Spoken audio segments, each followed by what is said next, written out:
What happens to a person when everything they have built is running at full speed and life suddenly forces them to stop? Not a burnout, not a breakdown, but something far more personal.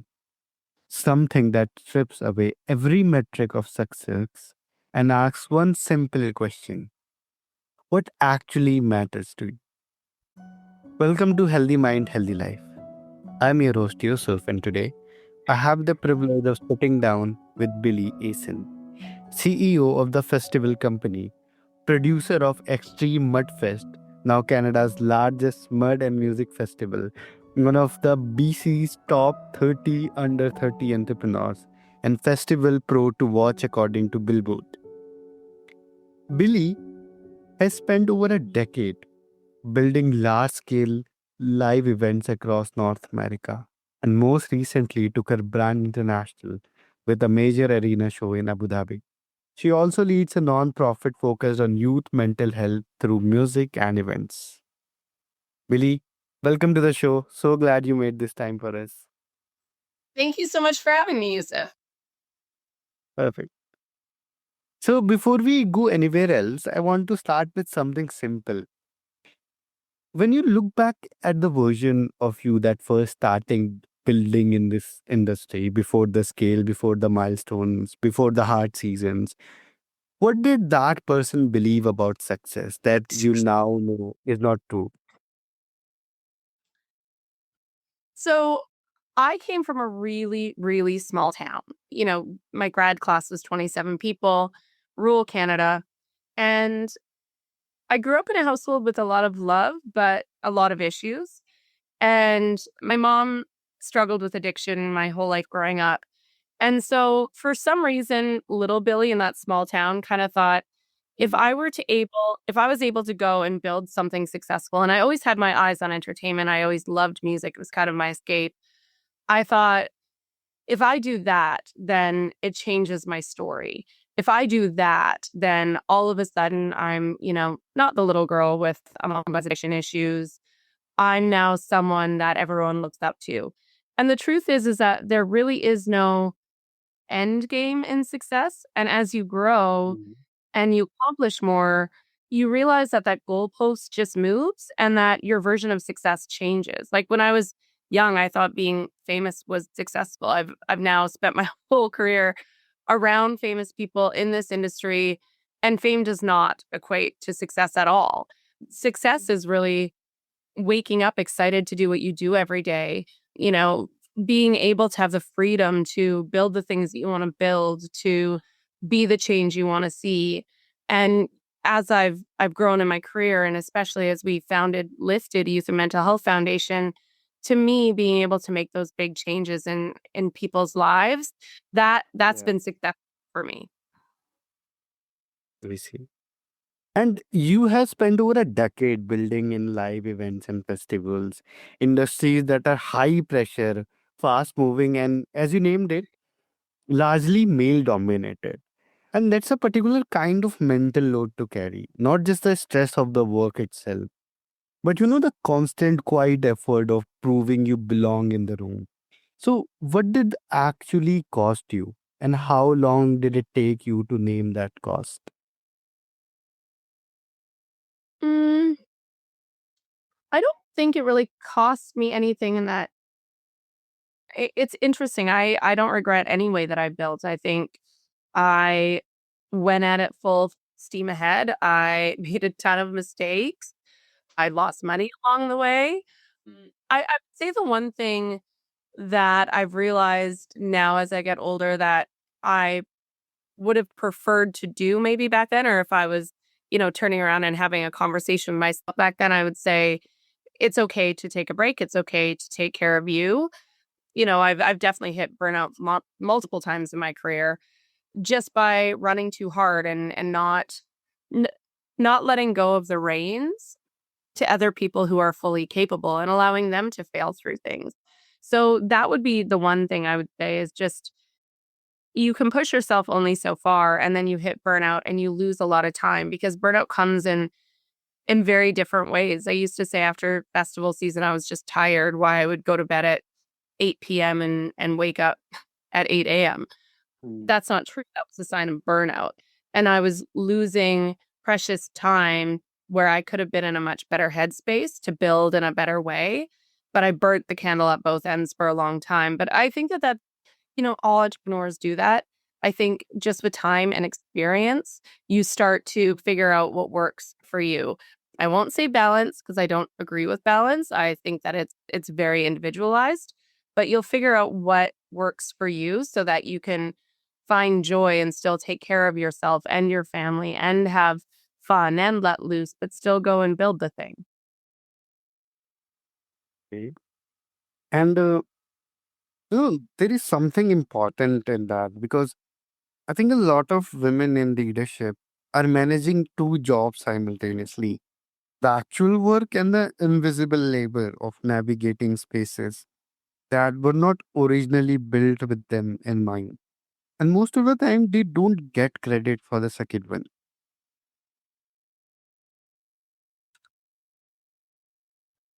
Yes, to an extent, but I will say that I've been very, very fortunate of having a lot of fantastic male mentors throughout my life and throughout my career. I think it's more so, yes, navigating women, it still is true. We're way undercompensated comparatively to men.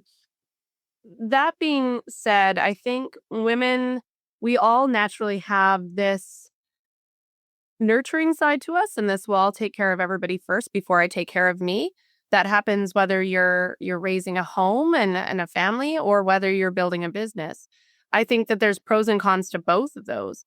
I think the con from a female perspective is that sometimes we don't like the light shone on us and we won't ask for what we really feel were works. But I Mm. do starting, you got a lot of powerhouses out there right now, and this is starting to become a big point of the conversation. Mm. I think, like anybody, do the work, prove it. I think the difference is that, and this just comes down to nature. I think naturally men are more comfortable just saying, "Hey, I'm worth X amount of money," or "This is what it's going to take," and they can say that with conviction. Whereas women are like, "Well, normally we're at this fee, but you let me know what works for you." And I just think that that's a natural thing. It doesn't make anybody weak. Yeah. It's a skill that needs to be taught. I want to go to the NICU because I think that is where the real pivot happened for you. You had premature twin daughters and you spent months in that environment. That is a specific kind of fear, a slow, sustained, and completely outside your control. What was happening inside you during that time? And what did it do to the way you were holding your work? Well, it completely changed me. I think for anyone, becoming a parent is and should be a life-changing moment. But when we were able to have the girls, that that moment of joy when your baby enters the world and everybody's so excited, that was kind of ripped away from us. We had our moment of course, excitement, but it was more so, is she breathing? Oh my God, Kate. It was like relief and fear. And we kind of lived in that zone for quite a long time. Mm. It was really hard, I think, for both my husband and I because we both like to control situations. We're both pretty high achievers.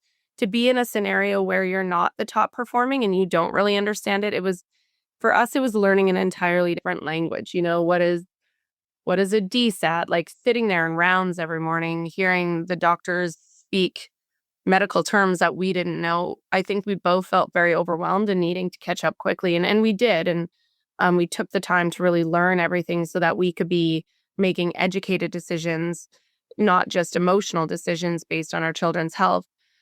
But I will say, I worked the whole time I was in the NICU and not because I had to, but because it actually saved me. If I spent all my and I worked from the hospital room, like I would not leave that room. But if Mm. I left to my own mind on what could be that fact versus fear, mentality, I think I would have drove myself crazy. Being able to work through it and kind of have a little bit of a distraction allowed me to go back in with a clear mind on how to move forward. And I think work allowed me to have something that I was in control of. But what I will say, the reason it was pivotal for me from a career perspective is when you're there, you see things you can't unsee. And Yeah. all of a sudden, I realized that our foundation could do so much more than what we were doing, and that there was so much more to fix. And in Canada, the healthcare system, everything's fully covered. There's pros and cons to that. And the con is that there's not enough doctors, there's, not enough knowledge. It's the 10,000 hour rule, right? Like you have some of the top people in the world, they're placed all over the world based on how much can be paid. And Canada has certain salary caps for a reason.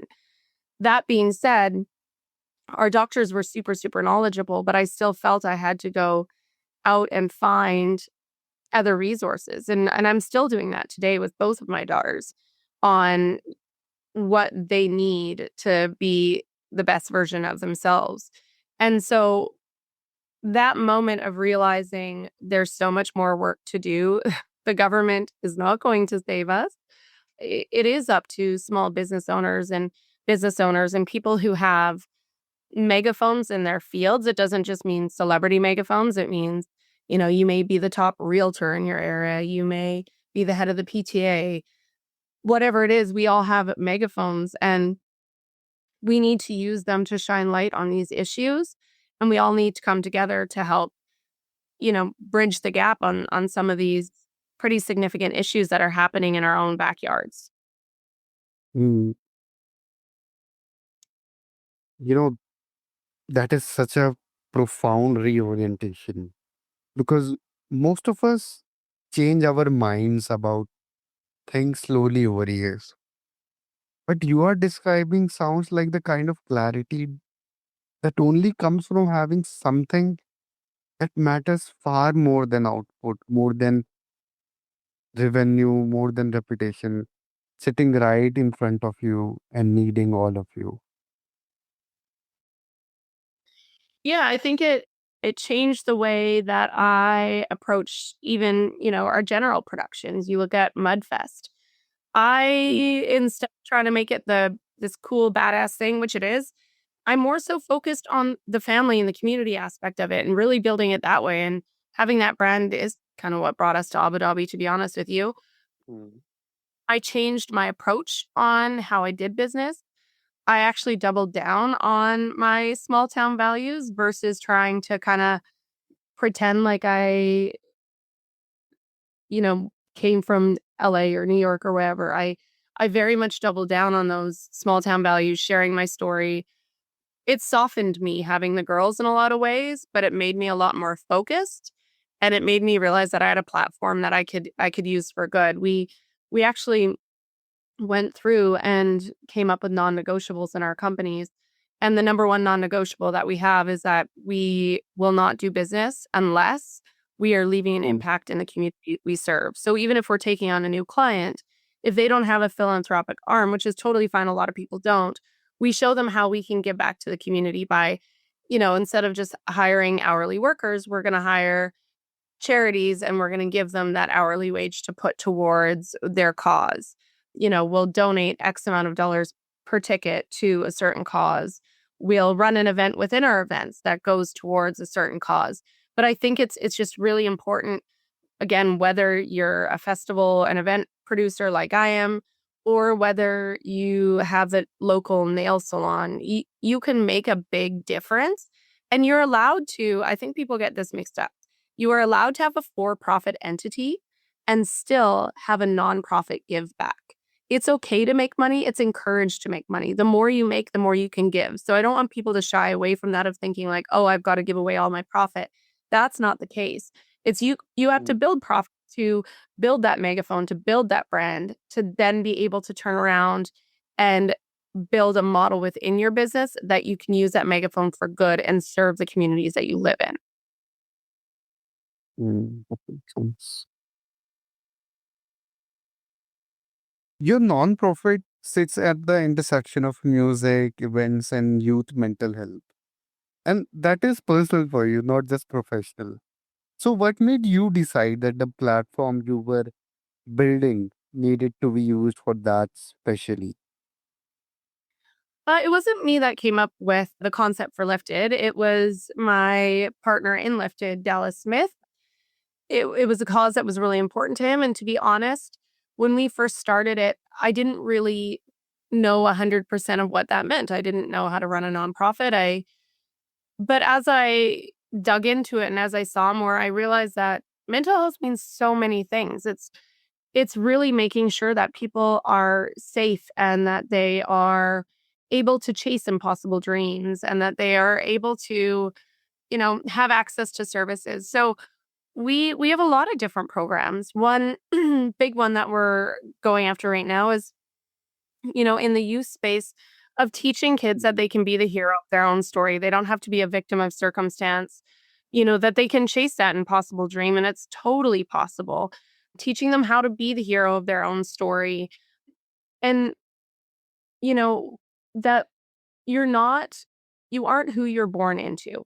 So if you are in a situation where, your home life isn't great or maybe there's some poverty in your family or substance abuse or physical abuse, that doesn't mean that that's your future. It just means that unfortunately that was your start. However, that start has taught you how to survive and now we're here to help you thrive. So I think that, mental health is so many different things.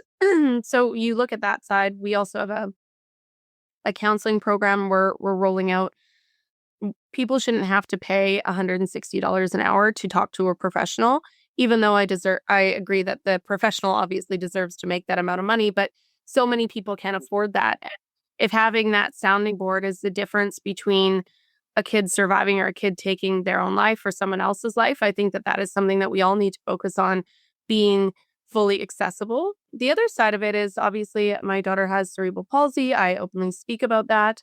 We are now creating a program called Moves for Movement, and it's moving for those who can't, where we will create a sub account within Lifted, and that account will go towards paying for things like physiotherapy, surgeries, different physical programs for kids to get into that will help them create those new neural pathways to move a little bit better. With cerebral palsy, specifically in British Columbia, all of your funding, depending on what level you're at, but if you're a kiddo who is there's 5 levels to CP, but if you're level 3 and below, meaning that you do have quite a bit of independence, not full independence, but quite a bit depending on where you land, all of your funding ends at 5 years old. So now these kids who need to be in physiotherapy once or twice a week, they need, maybe they need private swimming lessons, maybe they need excuse me, occupational therapy, maybe they need speech therapy. After the age of 5, that fully falls onto the parents. And again, physio, $170 an hour. Speech therapy, if you can get into it, $150 an hour. If you are, going through a DMI intervention, which is like an intensive physio to kind of help kiddos gain strength, that intensive is about $3,000 and parents are expected to be able to pay that on their own and that's just not a reality. And so I think that we should be able to do some really significant work by opening up this account so that people can apply for that funding because I don't think that families or children who have parents that have more resources have the right to thrive more than families and parents who don't have those resources. So again, it's a mental health thing across the board, seeing your kids thrive and not having to worry about money so that they can actually be the version of themselves. That's a mental health thing. Counseling, that's a mental health thing.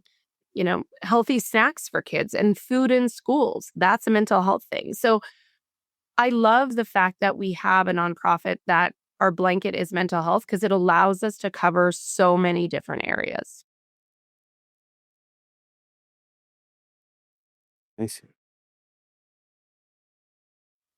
Billy, for people who want to learn more about you or just want to connect with you, where can you do that? Connect with me on Instagram. It's at Billie Jo Aasen. And Yusuf, if you want to put it in your link, that's great. We have a project that we're rolling out right now for women in business called the Megaphone Project. And in this project, I've been a part of a lot of CEO groups and I love them. I'm still a part of a few and I have a business coach, but I felt like there wasn't anything that really encompassed all of the areas that I wanted to hit. So mental health for myself. So I've got like a book club in there. You've got a monthly meetup with yourself and two other entrepreneurs, whether you meet up for coffee on Zoom, whether you go for a walk or a hike, just really creating that community vibe. We teach entrepreneurs how to build philanthropy into their brands and how doing good is good for business and using it part of their marketing. We have a daily journal that we go through, and we help people on the EO system, the entrepreneur operating system, to show them how to work through their big goals and make them all attainable. I'm constantly asked how do I manage all of it? And the truth is I don't always, but I'm very strategic on the things that I do, and I'm very, very good at breaking those big goals into achievable chunks. And that's what the Megaphone project is about. So if anybody wants to kind of join our community, please again reach out to me at Billie Jo Aasen or go to megaphoneproject.com. Join today. We would love to have you. I think that small businesses will change the world, and I would be very proud to be a small part of that.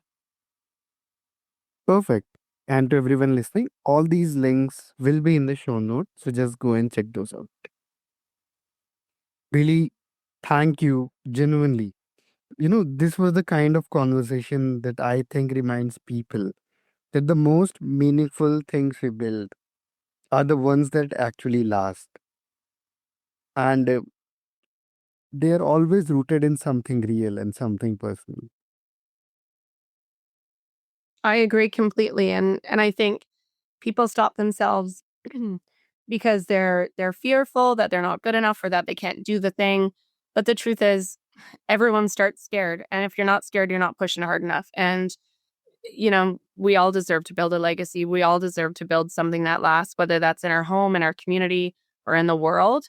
But it takes you taking that first step to go do it. So Yes. And to everyone listening, you don't have to choose between building something big and living something meaningful. Billy's story is proof of that. We'll be back soon with more conversations like this one. Take care of yourselves and the people around you.